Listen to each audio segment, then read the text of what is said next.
এই আওয়ামী লীগকে যখন 24-এর পরে, আগস্টের পরে নিষিদ্ধ ঘোষণা করার জন্য জামাত ইসলামের পক্ষ থেকে রিট পিটিশন দায়ের করেছিলেন যে আওয়ামী লীগকে সারা জীবনের জন্য হাইকোর্ট যাতে নিষিদ্ধ করে।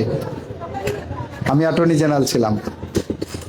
আমি দাঁড়িয়ে বলেছিলাম যে পিটিশন নিয়েছেন, যারা পিটিশন নিয়ে এসছেন, তাদের অধিকার নাই একটা আদর্শকে হত্যা করা। আওয়ামী লীগে যেমন খুনি আছে, আওয়ামী লীগে অনেক আদর্শিক সৈনিকও আছে।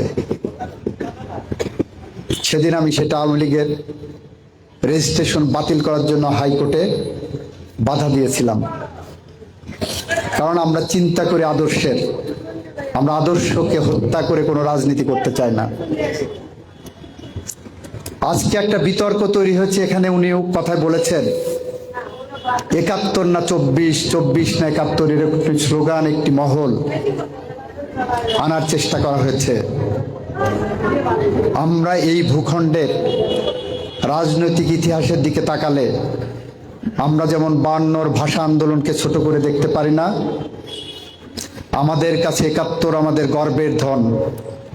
71-এ যারা মুক্তিযুদ্ধ করেছেন, যারা আমার ভূখণ্ড দিয়েছেন, যারা স্বাধীনতা দিয়েছেন, পতাকা দিয়েছেন, তাদেরকে খাটো করে যারা দেখবে, আমরা তাদের সাথে নাই। আমরা বলতে চাই, যারা 71-এ মুক্তিযুদ্ধের মধ্য দিয়ে বাংলাদেশ দিয়েছেন আমাদের, তাদের কাছে আমাদের আজন্মের ঋণ। তাদের কাছে আমরা এই জন্মে ঋণী হয়ে আছি। একইভাবে 90-এর গণ অভ্যুত্থানের মধ্য দিয়ে যারা আমাদের গণতন্ত্র ফিরিয়ে দিয়েছিলেন, আমরা 90-এর গণ অভ্যুত্থানের সে সমস্ত সৈনিকদের কাছেও ঋণী। 52, 71, 90 বাদ দিয়ে যেমন আমরা এদেশের রাজনৈতিক ইতিহাস চিন্তা করতে পারি না, ঠিক একইভাবে 24-এর এই বিজয় আনতে যে আজকের বাংলাদেশের গণতন্ত্রের যে মহাসড়কে উঠেছে,